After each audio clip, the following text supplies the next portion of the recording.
Bab 10, Paviliun Yan Feng. Luo Feng tenggelam dalam pemahamannya, dan ketika akhirnya berhenti, ia menyadari bahwa langit telah berubah gelap. Morosa duduk di sana, menatap kosong ke angkasa. "Tuan, Anda sudah bangun," kata Morosa dengan ekspresi gembira. "Apakah kamu duduk di sini sepanjang waktu saat aku berkultivasi?" kata Luo Feng. "Mengapa kamu tidak pergi menjelajahi kota Huyang? Aku hanya memahami hukum, tidak berubah menjadi orang bodoh. Jika ada yang menyentuh formasi rumah gua, aku akan segera mengganggu pemahamanku." Morosa menjawab dengan bersemangat, "Makan, minum, dan bersenang-senang bisa dilakukan kapan saja, tetapi menjagamu saat berkultivasi adalah hal yang paling penting." "Haha, kau pandai bicara." Luo Feng berdiri. "Baiklah, ayo kita keluar sebentar dan menjual bunga kristal darah biru ungu itu." "Tuan, di mana Anda berencana untuk menjualnya?" Morosa juga berdiri. "Tentu saja, ke Paviliun Yan Feng," kata Luo Feng. Mereka berdua segera berangkat. Beberapa saat kemudian, Luo Feng dan Morosa memandang Paviliun Yan Feng yang megah dari kejauhan. Di antara banyak bangunan di kota Huyang, bangunan utama Paviliun Yan Feng adalah yang tertinggi kedua setelah rumah tuan kota. "Tempat teraman di seluruh kota Huyang adalah Paviliun Yan Feng ini," kata Luo Feng. "Bahkan jika seluruh kota Huyang hancur, Paviliun Yan Feng akan tetap utuh." "Oh," Morosa terkejut. Pemahamannya tentang benua asal semuanya berasal dari Luo Feng. "Paviliun Yan Feng mewakili kerajaan api kuno," kata Luo Feng. "Paviliun ini merupakan usaha patungan beberapa kekuatan besar di kerajaan api kuno, dan bisnis mereka mencakup sebagian besar benua asal. Bahkan selama perang antar kerajaan dewa, tidak ada yang berani menyentuh Paviliun Yan Feng. Karena menyerang Paviliun Yan Feng sama saja dengan menamparkan wajah kerajaan api kuno." Luo Feng tertawa. "Konsekuensinya akan sangat parah." Morosa mengerti. Latar belakangnya cukup kuat. Apapun harta karunnya, mereka bisa membeli dan menjualnya. Kata Luo Feng, "Mereka adalah mitra dagang yang paling aman. Bunga kristal darah biru ungu ini cukup untuk membuat beberapa dewa sejati abadi iri dan tergila-gila." Untuk memastikan transaksi yang lancar, Luo Feng memilih untuk berdagang dengan Paviliun Yan Feng tanpa ragu-ragu. Paviliun Yan Feng meliputi area yang luas dengan banyak bangunan, dan bangunan utama menerima tamu dari segala arah.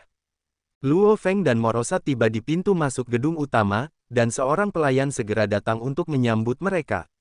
"Tuan Dewa, silakan masuk." Pelayan itu dengan antusias membawa Luo Feng dan Morosa ke aula pribadi.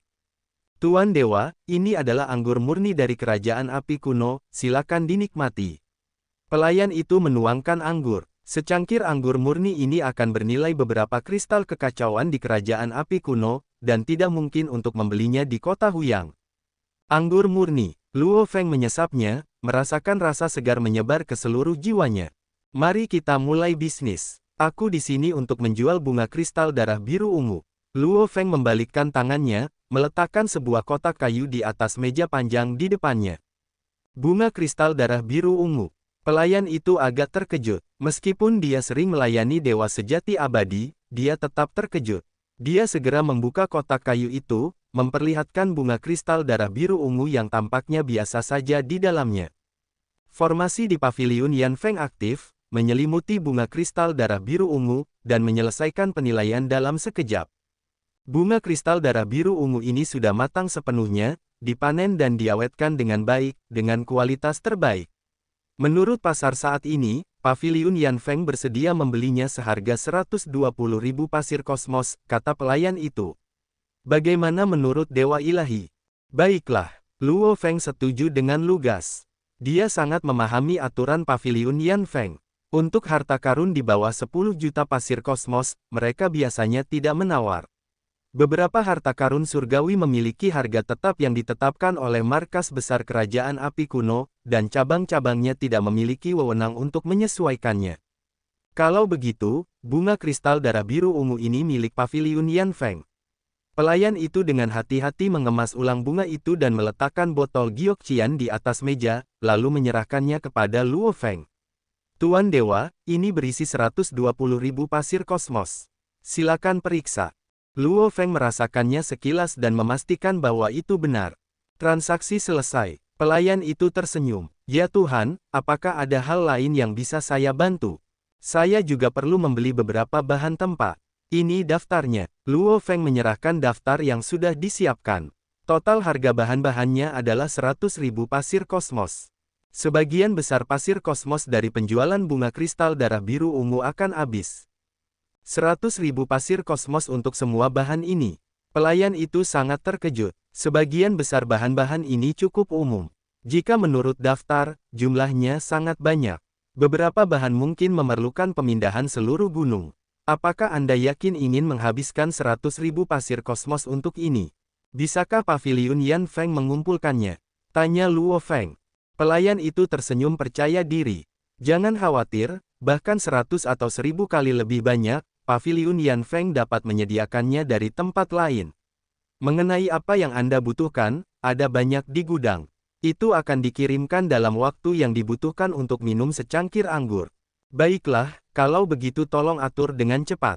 Luo Feng mengangguk. Selain membeli bahan-bahan ini, aku juga ingin mendaftar untuk bergabung dengan Aula Gelap Paviliun Yan Feng. Pelayan itu tersenyum. Bergabung dengan Aula Gelap Paviliun Yan Feng memungkinkan Anda untuk mengirim tugas, menerima tugas, dan membeli intelijen. Sebagai dewa sejati abadi, Anda dapat bergabung tanpa peninjauan atau biaya. Sebagai organisasi yang menjangkau sebagian besar benua asal, Paviliun Yan Feng juga menangani tugas intelijen dan hadiah dengan nama Aula Gelap. Makin banyak klien, makin baik, jadi ambang batasnya rendah. Mereka yang memiliki kekuatan dan kekayaan yang cukup dapat bergabung dengan Dark Hall. Anda memerlukan nama kode di Aula Gelap, kata pelayan itu. Luo Feng berpikir sejenak dan berkata, panggil aku Blade. Baiklah, pendaftaran berhasil. Pelayan itu menyerahkan token komunikasi kepada Luo Feng. Ini adalah token komunikasi Aula Kegelapan. Di kota-kota besar, Anda dapat menggunakannya untuk menghubungi Aula Kegelapan. Baik untuk membeli intelijen, mengirim hadiah, atau menerima tugas, semuanya dapat dilakukan melalui token ini. Jika rusak atau hilang, Anda dapat datang ke Paviliun Yan Feng untuk mendapatkan penggantinya. Luo Feng mengambil token komunikasi itu. Token itu hanya bisa menghubungi Aula Kegelapan. Informasi dasar tentang negara-negara benua asal. Luo Feng pertama kali mencoba membeli informasi. Karena kamu baru saja bergabung dengan Aula Kegelapan, sebagai dewa sejati abadi, kamu memiliki batas kredit sebesar 1000 pasir kosmos. Itu harus dilunasi dalam satu zaman, atau dendanya 10 kali lipat dari utang. Pelayan itu mengingatkannya. Kecerdasan yang aku butuhkan berharga 10 pasir kosmos. Ini dia. Luo Feng membayar biayanya. Pada saat yang sama, dia memeriksa informasi yang baru saja dikirim oleh token komunikasi Dark Hall. Itu adalah informasi dasar tentang negara-negara di benua asal, termasuk peta, kota, dan detail dasar lainnya.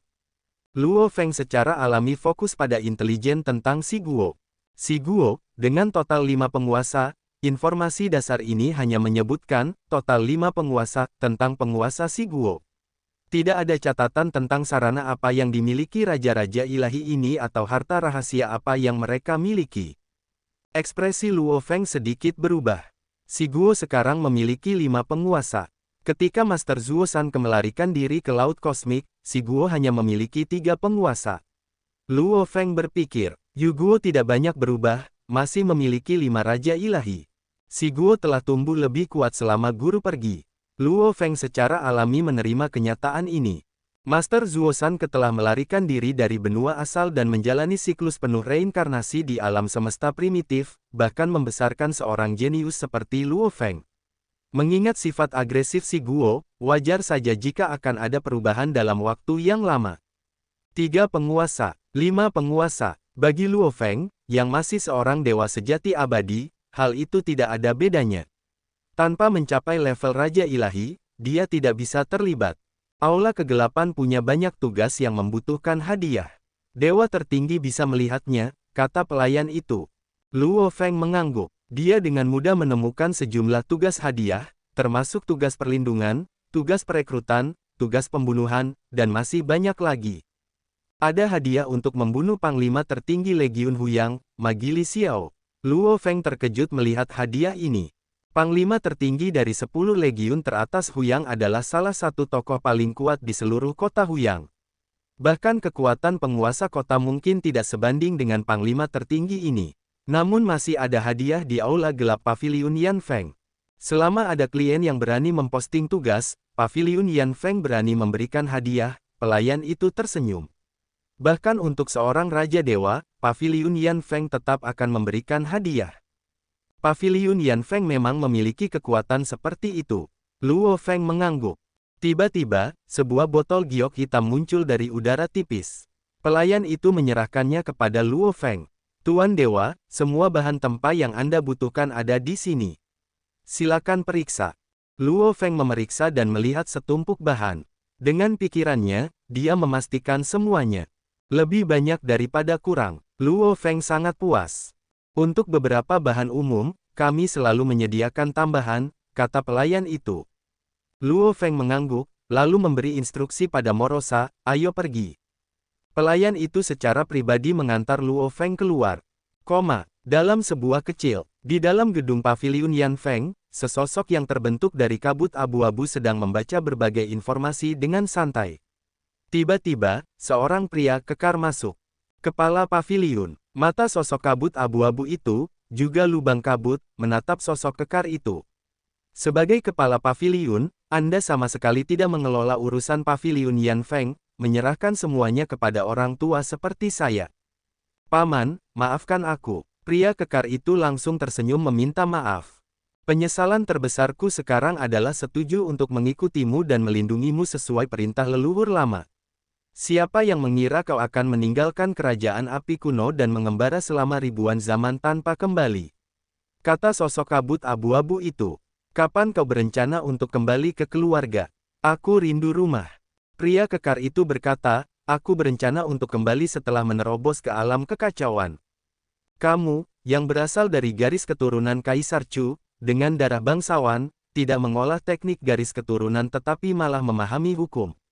Aku tahu kamu punya ambisi. Sosok kabut abu-abu itu berkata, kamu mencapai keilahian sejati dengan tubuh ilahi tak terbatas tanpa bergantung pada garis keturunanmu, jadi setiap langkah yang kamu ambil sulit. Umumnya, para tetua keluarga kita pertama-tama mengolah teknik garis keturunan dan kemudian beralih untuk memahami hukum ketika mereka menemui hambatan. Pria kekar itu menggelengkan kepalanya, sedikit meremehkan. Setelah berjalan di jalan yang sederhana selama waktu yang lama, tiba-tiba beralih ke jalan yang sulit, berapa banyak yang bisa berhasil. Mereka semua biasa-biasa saja. Sosok kabut abu-abu itu mengangguk setuju. Jika kau terus mengikuti jalan hukum dan menjadi penguasa kekacauan, keluarga akan mendukungmu sepenuhnya saat kau kembali. Semua raja ilahi di benua asal telah menerobos karena memahami hukum. Menjadi penguasa kekacauan sangatlah sulit. Sosok kekar itu mengangguk. Hukum kekacauan jauh lebih sulit. Dia lahir di benua asal, jadi dia memiliki persepsi yang jelas tentang berbagai hukum sejak kecil. Dia merasa bahwa semakin jauh dia melangkah, semakin sulit jadinya. Luo Feng berbeda. Di alam semesta primitif, ia hanya memiliki persepsi samar tentang hukum-hukum tersebut. Jadi ketika ia tiba di benua asal, ia sangat terkejut. Ia merasa bahwa pemahamannya tentang hukum kekacauan berkembang dengan cepat. Sosok kabut abu-abu itu melihat informasi baru dan berkata kepada sosok kekar di sampingnya, kepala paviliun, dewa sejati abadi yang baru telah tiba di kota Huyang dan menjadi klien aula kegelapan kita. Nama kodenya adalah Blade. Oh, baiklah. Sosok kekar itu mengangguk. Tak satu pun dari mereka yang terlalu memperhatikan. Sebagai keturunan langsung dari garis keturunan Kaisar Chu dari kerajaan api kuno, mereka berhak mengabaikan sebagian besar dewa sejati abadi di kota Huyang. Luo Feng dan Morosa kembali ke rumah gua. Saya akan berkultivasi secara tertutup untuk beberapa waktu. Kalian bebas bertindak sesuai keinginan kalian, perintah Luo Feng. Ingat, jangan membuat masalah.